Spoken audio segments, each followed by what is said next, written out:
Il existe une réalité que beaucoup frôlent sans jamais vraiment y entrer.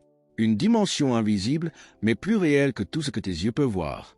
Et chaque fois que tu pries, tu n'es pas en train de parler dans le vide. Tu es en train de franchir un seuil sacré. Tu passes du naturel au surnaturel. Tu quittes la limitation humaine pour te tenir devant la puissance illimitée de Dieu. La prière n'est pas une simple pratique religieuse. Elle est une rencontre, une immersion, une élévation. Car il est écrit: « Approchons-nous donc avec assurance du trône de la grâce, afin d'obtenir miséricorde et de trouver grâce, pour être secourus dans nos besoins. » Hébreux 4, verset 16. Cela signifie que lorsque tu pries, tu ne cries pas vers un Dieu lointain. Tu t'approches d'un trône vivant, accessible, ouvert. Tu n'es pas un mendiant spirituel essayant d'attirer l'attention du ciel. Tu es un fils, une fille, engendré par la volonté même de Dieu. Il nous a engendrés selon sa volonté, par la parole de vérité. Jacques 1, verset 18. Ta position change tout. Tu ne demandes pas comme un étranger. Tu parles comme un héritier. Lorsque tu pries au nom de Jésus, tu ne fais pas que prononcer une formule. Tu entres dans une autorité. Jésus lui-même a déclaré: « Tout ce que vous demanderez au Père en mon nom, il vous le donnera. » Jean 16, verset 23. Cela veut dire que tu viens devant Dieu avec ses propres paroles dans ta bouche. Tu t'appuies sur sa promesse et non sur tes émotions. Comprends ceci profondément. Tu es uni à Christ. Je suis le CEP, vous êtes les sarments. Jean 15, verset 5. Comme le sarment est connecté à la vigne, ainsi ta vie est liée à la sienne. Sa force devient ta force. Sa sagesse devient ta sagesse. Christ a été fait pour nous sagesse. 1 Corinthiens 1, verset 30. Tu n'es plus limité à ta propre capacité. C'est pourquoi la prière n'est pas un acte faible. C'est une action de domination spirituelle. Tu n'y demandes pas seulement le possible, tu y réclames l'impossible. Car Jésus a dit: « Rien ne vous sera impossible » Matthieu 17, verset 20. La prière te connecte à une dimension où les lois naturelles n'ont plus le dernier mot. Mais cette puissance ne se manifeste pleinement que lorsque la parole devient une partie intégrante de toi. La foi vient de ce qu'on entend, et ce qu'on entend vient de la parole de Christ. Romains 10, verset 17. Ce n'est ni le jeûne prolongé, ni les émotions, ni même l'admiration des hommes de foi qui bâtissent ta foi. C'est la parole enracinée en toi, vécue, pratiquée, incarnée. Jésus lui-même a révélé le secret. Les paroles que je vous dis ne viennent pas de moi. Le Père qui demeure en moi fait ses œuvres. Jean 14, verset 10. Il vivait en parfaite union avec le Père. Et aujourd'hui, cette même réalité est offerte. Dieu habite en toi. Celui qui est en vous est plus grand que celui qui est dans le monde. 1 Jean 4, verset 4. Alors, lorsque tu pries, ne le fais plus comme quelqu'un qui espère être entendu. Prie comme quelqu'un qui est déjà dans la présence. Ne regarde plus vers le ciel, comme si Dieu était loin. Il nous a ressuscités ensemble et nous a fait asseoir ensemble dans les lieux célestes en Christ. Éphésiens 2, verset 6. Ta position est déjà céleste. Tu es appelé à penser différemment, à parler différemment, à oser croire ce que Dieu dit de toi. Ose confesser ton identité. Ose déclarer ce qu'il a accompli en toi. Vous connaîtrez la vérité, et la vérité vous affranchira. Jean 8, verset 32. La prière devient alors une collaboration divine. Tu travailles avec Dieu pour accomplir sa volonté sur la terre. Tu deviens un canal, un instrument, une manifestation vivante de sa puissance. Oui, tu appartiens à un ordre surnaturel. Que tu en sois conscient ou non, cette réalité demeure. Mais aujourd'hui, tu es appelé à en prendre possession, à marcher dedans, à vivre depuis cette dimension. Car chaque fois que tu fermes les yeux pour prier, tu ouvres en réalité une porte invisible. Et de l'autre côté, il n'y a ni distance, ni silence, seulement la présence du Dieu vivant, prêt à agir à travers toi. Le Dieu qui t'appelle son enfant ne t'invite pas à distance, il t'introduit dans sa proximité. Il t'a dit de t'approcher avec assurance, non comme un étranger hésitant, mais comme un fils pleinement accueilli. Ainsi, lorsque tu pries, tout change radicalement. Tu ne cries plus à travers un vide incertain, tu t'adresses directement à celui qui t'écoute. Tu ne te demandes plus si ta voix parvient jusqu'à lui, car tu es déjà en sa présence. L'Écriture l'affirme avec clarté. Nous avons, au moyen de la foi en lui, la liberté de nous approcher de Dieu avec confiance. Éphésiens 3, verset 12. Tu ne te tiens pas devant Dieu comme un mendiant en quête de miettes, mais comme un héritier légitime.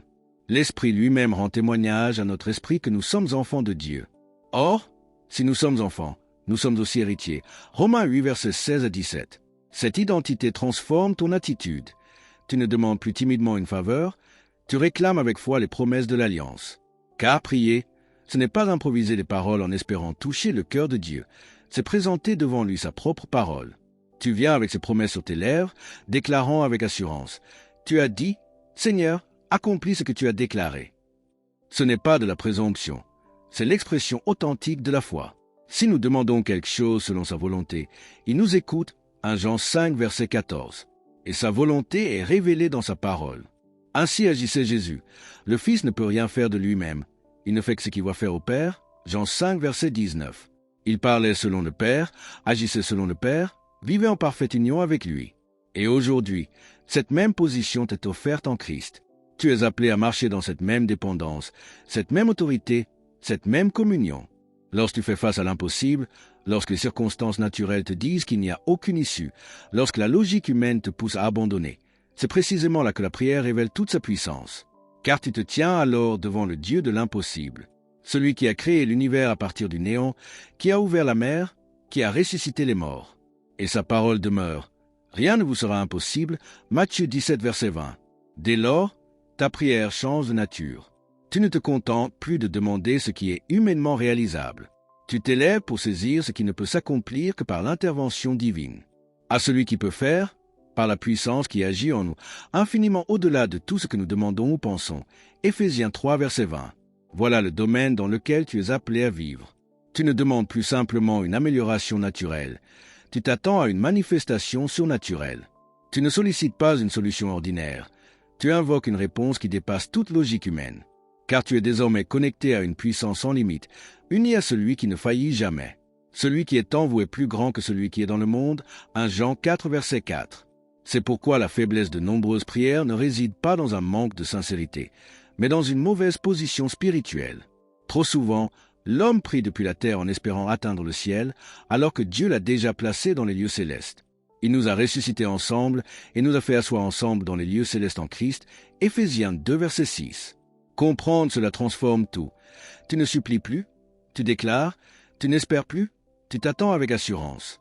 Tu possèdes la sagesse de Christ, car Christ a été fait pour nous sagesse. 1 Corinthiens, verset 30.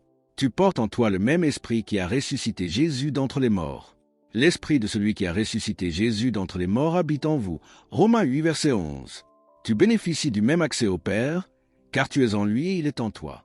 Cela dépasse le cadre d'une simple doctrine. C'est une réalité vivante. Chaque fois que tu pries, tu ne pratiques pas un rituel religieux. Tu entres dans une dimension spirituelle. Tu quittes les limitations naturelles pour accéder aux possibilités divines. Dans ce lieu, la foi n'est plus un effort pénible, elle devient une évidence. Elle s'impose naturellement, car tu es en présence du Dieu fidèle, celui qui veille sur sa parole pour l'accomplir. Jérémie 1, verset 12. Tu es connecté à une capacité infaillible, à une puissance qui ne connaît aucune limite. Lorsque tu intercèdes pour le salut d'une âme, tu ne te contentes pas d'espérer un changement futur. Tu exerces une autorité spirituelle. Le Dieu de ce siècle a aveuglé l'esprit des incrédules. 2 Corinthiens 4, verset 4. Mais en Christ, tu as reçu le pouvoir de renverser ces ténèbres. Tu proclames la lumière, tu déclares la vérité, et tu t'attends à une transformation. Lorsque tu pries pour tes besoins, tu ne t'abandonnes pas à l'incertitude. Tu t'appuies sur une promesse ferme. Mon Dieu pourvoira à tous vos besoins selon sa richesse, avec gloire, en Jésus-Christ. Philippiens 4, verset 19. Tu présentes ta requête avec reconnaissance, sachant que la réponse est déjà établie dans le monde spirituel. Lorsque tu pries pour la guérison, tu ne supplies pas dans le doute. Tu proclames avec autorité. C'est par ces meurtrissures que nous sommes guéris. Ésaïe 53, verset 5. Tu t'adresses à la maladie non comme une fatalité, mais comme une réalité soumise à la puissance de Dieu. Ainsi, ta vie de prière devient un lieu de manifestation, un espace où le ciel touche la terre, un moment où l'éternité s'invite dans le temps. Et dans cette communion, tu découvres que tu n'es jamais seul. Tu es uni à Dieu, coopérant avec lui pour accomplir sa volonté. Voilà la vérité. Lorsque tu pries, tu es réellement dans la présence du Dieu vivant. Et dans cette présence, tout devient possible. Lorsque tu déclares, c'est par ces meurtrissures que j'ai été guéri, Ésaïe 53, verset 5. Tu ne récites pas une formule religieuse. Tu proclames une réalité spirituelle établie. Tu te tiens dans un domaine où la parole de Dieu fait autorité absolue, où elle n'est pas une simple promesse lointaine, mais une loi vivante et agissante. Ainsi en est-il de ma parole. Elle ne retourne point à moi sans effet. Ésaïe 55, verset 11. Dans cette dimension, tu ne négocies pas avec le doute. Tu attends l'obéissance, car tu parles au nom de celui dont la parole crée et transforme. Voilà ce qu'est véritablement la prière. Voilà ce qu'elle a toujours été. Et pourtant, combien sont passés à côté de cette réalité? Ils ont prié depuis la terre en essayant d'atteindre le ciel, alors que Dieu les a déjà établis dans les lieux célestes. Il nous a fait asseoir ensemble dans les lieux célestes en Christ, Éphésiens 2, verset 6. Ils ont vécu sous des limitations naturelles, alors qu'une autorité surnaturelle leur a été confiée. Ils ont supplié comme des serviteurs, tandis que Dieu les a fait fils, héritiers avec un libre accès. Il est temps de changer de posture. Cesse de prier comme si Dieu était loin. Commence à prier comme quelqu'un qui se tient déjà dans sa présence. Cesse d'espérer que tes paroles atteignent le ciel. Parle depuis ce lieu où tu es déjà uni à Christ. Celui qui s'attache au Seigneur est avec lui un seul esprit. 1 Corinthiens 6, verset 17. Ne te limite plus à demander ce qui est possible. Élève ta foi pour saisir ce qui ne peut exister que par Dieu, car tu es désormais lié à l'omnipotence. Tout est possible à celui qui croit. Marc 9, verset 23. Telle est ta réalité en tant que nouvelle création. Si quelqu'un est en Christ, il est une nouvelle créature. 2 Corinthiens 5, verset 17. Telle est ta position. Telle est ton identité, que tu l'aies reconnue ou non. Mais aujourd'hui est un jour de révélation. Aujourd'hui, choisis de croire. Choisis d'entrer pleinement dans ce que Dieu a déjà accompli en toi. Et tu verras ta vie de prière se transformer, non plus en une activité incertaine, mais en une communion vivante, puissante, efficace. Car il existe une différence fondamentale entre ceux qui marquent leur génération et ceux qui vivent dans la stagnation, leur vie de prière. Ce que l'histoire retient, ceux qui ont réellement impacté le monde pour Dieu, n'étaient pas nécessairement les plus instruits, ni les plus talentueux, ni les mieux connectés, mais ils étaient des hommes et des femmes de prière. La prière fervente du juste a une grande efficacité. Jacques 5, verset 16. Ils ont franchi des montagnes d'impossibilités par la prière. Ils ont surmonté des circonstances écrasantes. Ils ont accompli ce que la raison humaine ne pouvait expliquer. Et la raison principale de l'impuissance spirituelle aujourd'hui reste simple, l'absence de prière véritable. Jésus lui-même en est le modèle parfait. Il a vécu une vie de prière constante. Pourtant, il était le Fils de Dieu. Pourquoi priait-il? Parce qu'il avait choisi de vivre pleinement comme un homme, dépendant du Père. Il se retirait dans les déserts et priait. Luc 5, verset 16. Il nous a montré que la prière n'est pas un fardeau, mais un privilège, non une obligation, mais une source de vie. Tout ce qu'il a accompli révèle ce qui est accessible à celui qui marche dans cette communion. Le Père qui demeure en moi, c'est lui qui fait les œuvres. Jean 14, verset 10. Jésus n'a pas agi indépendamment du Père. Il a manifesté la puissance de Dieu à travers une relation vivante. Et aujourd'hui, cette même vie t'est donnée. Tu es une nouvelle création. Tu fais partie de la famille de Dieu. Tu es héritier de ses promesses. Vous êtes la race élue, un sacerdoce royal, une Pierre 2, verset 9. Le même esprit qui a ressuscité Jésus habite en toi. L'esprit de celui qui a ressuscité Jésus d'entre les morts habite en vous. Romains 8, verset 11. Tu as reçu une autorité légitime. En mon nom, ils chasseront les démons. Marc 16, verset 17. Ce que Jésus a exercé, il te l'a transmis. Mais la différence réside souvent dans la compréhension et l'usage de cette autorité. Jésus savait ce qui lui appartenait et l'a exercé pleinement. Tu as été délivré du royaume des ténèbres pour entrer dans celui de la lumière. Il nous a délivrés de la puissance des ténèbres et nous a transportés dans le royaume de son Fils. Colossiens 1, verset 13. Tu n'es plus sous la domination de la peur, de l'ignorance ou de la faiblesse. Tu es appelé à marcher dans la vie, la lumière et la puissance de Dieu. Mais cette réalité doit se traduire dans une discipline concrète, car la révélation sans application reste stérile. Une vie de prière ne se construit pas sur l'émotion, mais sur la constance. Les habitudes naissent de la répétition, non du sentiment. Priez sans cesse, 1 Thessaloniciens 5, verset 17. N'attends pas de ressentir le désir de prier. Prie, même lorsque tu n'en as pas envie. Ne cherche pas le moment idéal, crée-le. Donne à Dieu la première place. Jésus lui-même se levait tôt pour prier, avant que les exigences du jour ne commencent. Vers le matin, pendant qu'il faisait encore très sombre, il se leva, sortit et alla dans un lieu désert, où il pria. Marc 1, verset 35. Si le Fils de Dieu ressentait ce besoin, combien plus en avons-nous besoin aujourd'hui?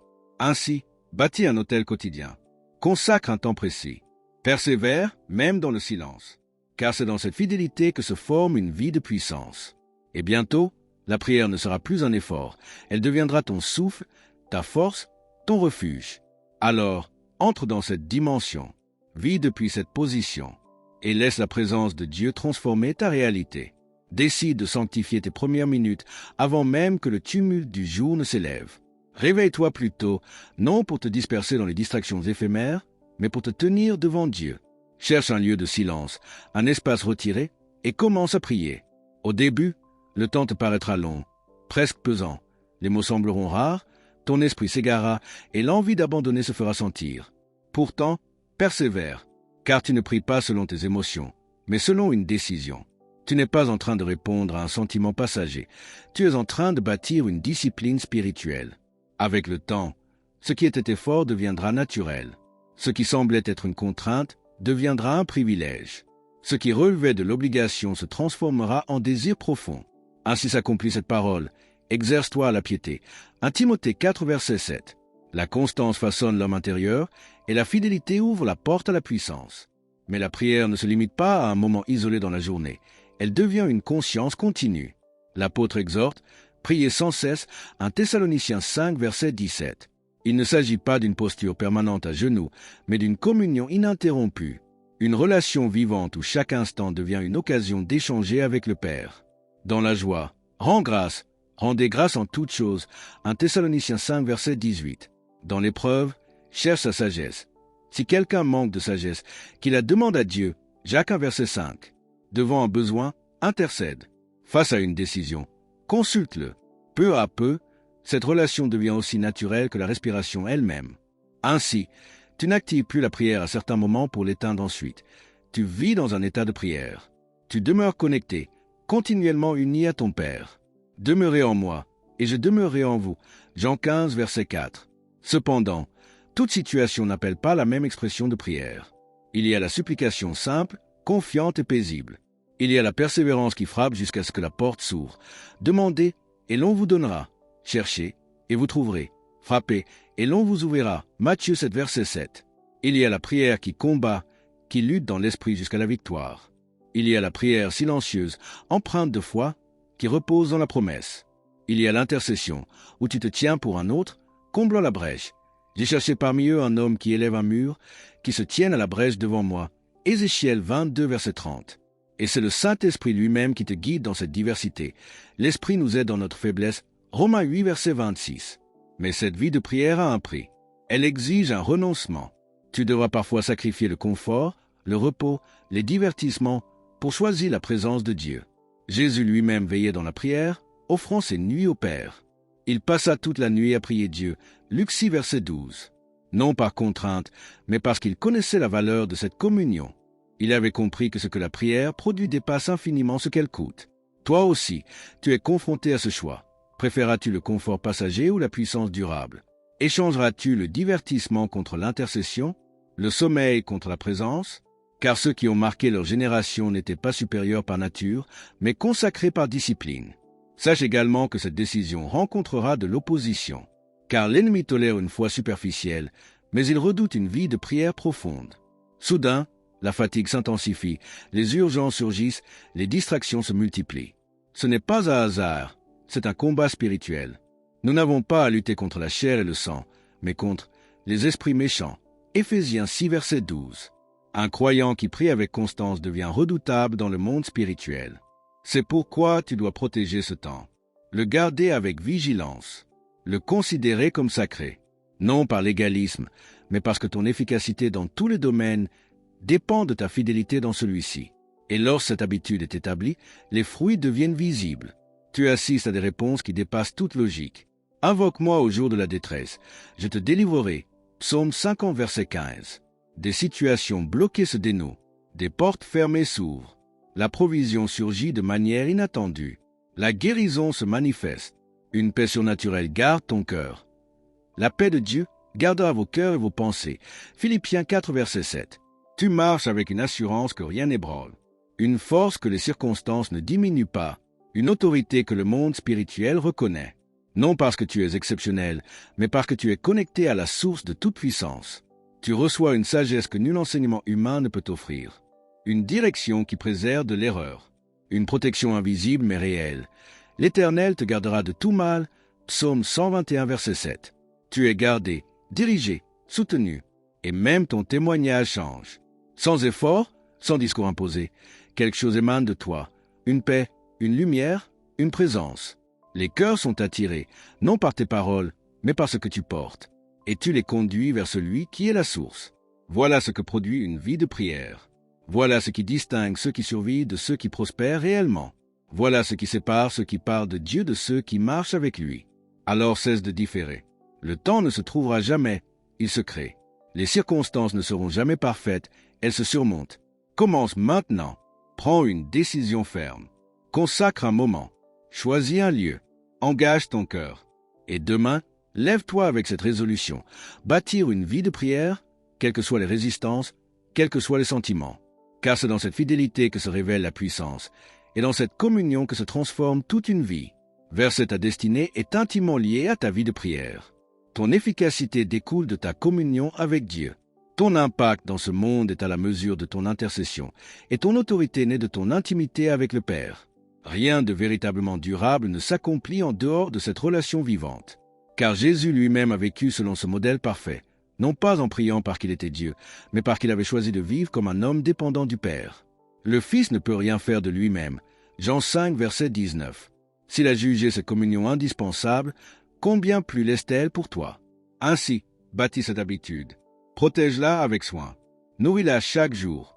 Et tu verras ta vie se transformer progressivement, jusqu'à refléter la puissance, l'autorité et l'efficacité qui caractérisaient Christ. Non pas dans un futur lointain, mais dès l'instant où tu choisis de préférer la présence de Dieu à tout le reste.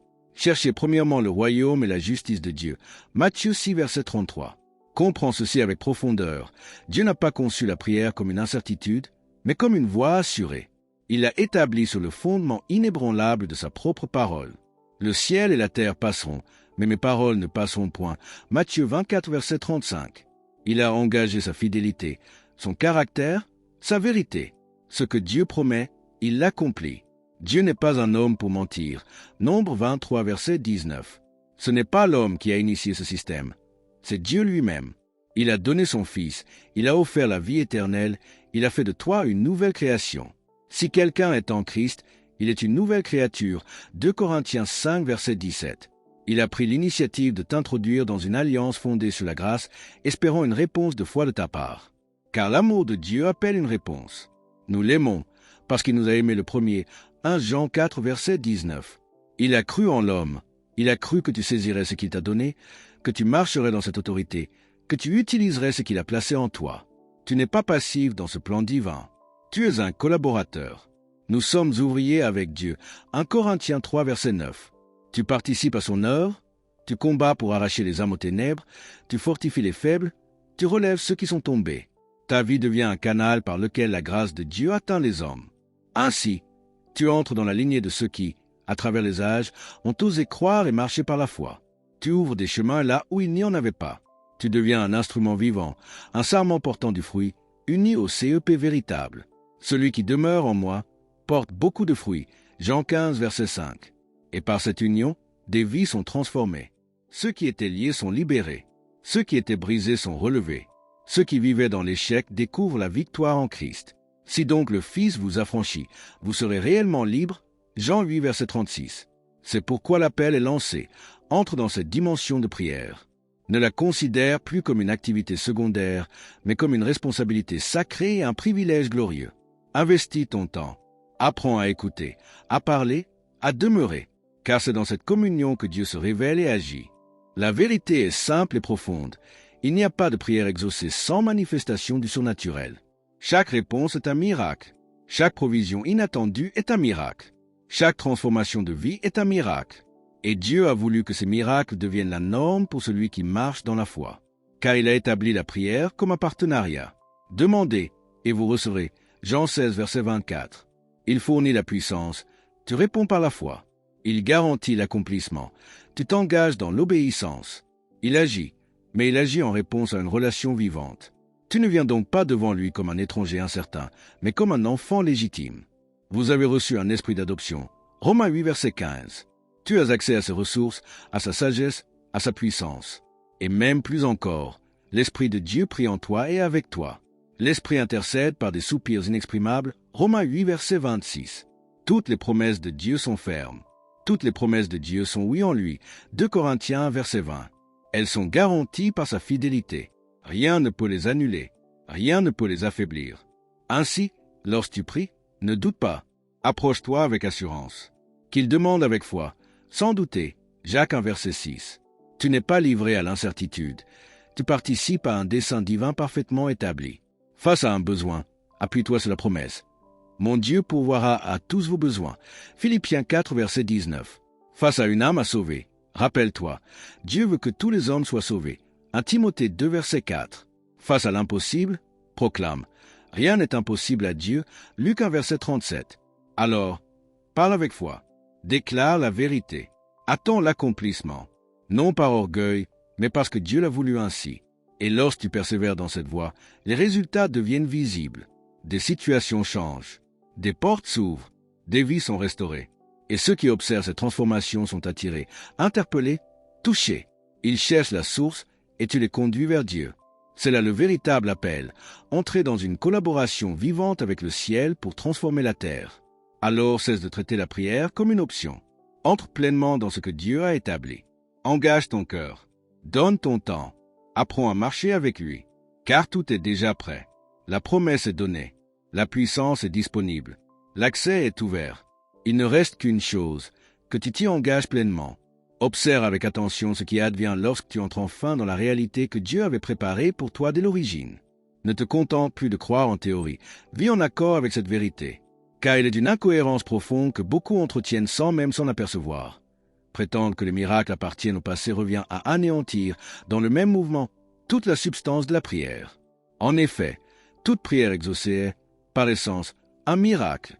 Si les miracles ont cessé, alors Dieu n'agit plus en réponse à la foi, et la prière devient un simple exercice vide de puissance. On ne peut soutenir ces deux positions à la fois sans se contredire. La prière possède une double valeur. Elle est d'abord une communion vivante, une entrée consciente dans la présence du Père, un face-à-face intime où l'âme se repose et s'élève. Elle est ensuite le canal par lequel la réponse divine se manifeste. Ainsi qu'il est écrit. Si nous demandons selon sa volonté, nous savons qu'il nous écoute, et s'il nous écoute, alors nous possédons déjà ce que nous avons demandé. Être entendu de Dieu équivaut, en vérité, à être exaucé. Or, que Dieu prête l'oreille à la voix d'un homme est déjà en soi un miracle, et que sa réponse se déploie dans la réalité, quelle qu'en soit la nature, constitue une intervention divine qui dépasse l'ordre strict des causes naturelles. Qu'il s'agisse d'un besoin modeste ou d'une requête considérable, toute réponse de Dieu introduit dans le monde visible une action qui procède du surnaturel. Dès lors, nier les miracles revient à substituer la foi par la seule raison. Pourtant, jamais Dieu n'a appelé ses enfants à marcher par la seule logique humaine. Il est un Dieu de foi, et ceux qui lui appartiennent vivent, respirent et avancent par la foi. Si l'on exclut le miracle, on vide la foi de son objet et la prière de son efficacité. Considère ceci avec sérieux. Chaque réponse à la prière suppose une intervention de Dieu dans l'ordre naturel. C'est là, précisément, la définition du miracle. Refuser cette réalité conduit à attribuer au hasard, à la coïncidence ou au mécanisme naturel ce qui procède en vérité de la main de Dieu. Et ce faisant, on lui retire la gloire qui lui est due. Plus grave encore, lorsque l'on n'attend plus le miraculeux, la prière perd sa force intérieure. Elle devient parole sans espérance, demande sans attente, geste sans foi. Or la foi, par nature, anticipe l'intervention divine. Elle espère ce que la raison ne peut expliquer. Elle s'appuie sur ce qui dépasse l'entendement. Ainsi, un choix s'impose, soit abandonner la prière comme une pratique vaine, soit reconnaître que Dieu agit encore aujourd'hui avec puissance et prier en conséquence avec assurance et espérance. Dieu demeure le même. La puissance qui opérait autrefois n'a pas disparu. L'esprit qui relevait, guérissait et transformait agit encore dans le cœur de ceux qui croient. Chaque guérison, chaque provision inattendue, chaque délivrance, chaque direction reçue est le signe tangible de cette activité divine. Cesse donc de réduire l'action de Dieu à de simples explications humaines. Apprends à discerner sa main, à reconnaître ses interventions, à lui rendre gloire pour ce qu'il accomplit en réponse à la foi. Car une vie de prière authentique ne peut subsister sans la conviction profonde que Dieu agit réellement. Sans cette foi, il ne reste qu'une religiosité sans vie. Mais lorsque cette vérité s'enracine en toi, tout change. La prière devient une déclaration d'autorité, la lutte spirituelle une marche dans la victoire, et la vie quotidienne une manifestation de triomphe. Comprends également ceci. La rédemption n'est pas une idée abstraite, ni une simple doctrine à connaître. Elle est une réalité vivante appelée à transformer concrètement ton existence. Tu n'es pas seulement pardonné, tu es recréé. Tu n'es pas amélioré, Tu es renouvelé dans ta nature même. L'homme ancien, dominé par la peur, le péché et la faiblesse, a été crucifié. Un être nouveau est né, participant à la vie divine, libre de toute domination des ténèbres. Cette vérité n'est pas destinée à rester dans le domaine intellectuel. Elle doit devenir le fondement de ta manière de vivre. Lorsque cette réalité devient ton expérience quotidienne, tout bascule. Tu ne mendis plus ce qui t'appartient déjà. Tu en prends possession avec foi. Tu ne luttes plus comme un vaincu. Tu agis à partir d'une victoire acquise. Tu ne te vois plus comme fragile et limité. Tu te reconnais comme héritier, établi dans une autorité déléguée. Le nom de Jésus t'a été donné comme une autorité réelle, efficace, vivante. Prier en ce nom, c'est agir avec l'assurance que le Père écoute et répond, non en raison de tes mérites, mais à cause de la puissance de ce nom. Ainsi, abandonne une foi purement théorique. Entre dans une foi vivante. Ne te contente plus de savoir, commence à vivre. Ne reste plus dans une connaissance qui n'affecte pas ton quotidien. Laisse la vérité transformer tes pensées, tes paroles et tes actions. Tu es libre, non pas en espérance lointaine, mais dans une réalité présente.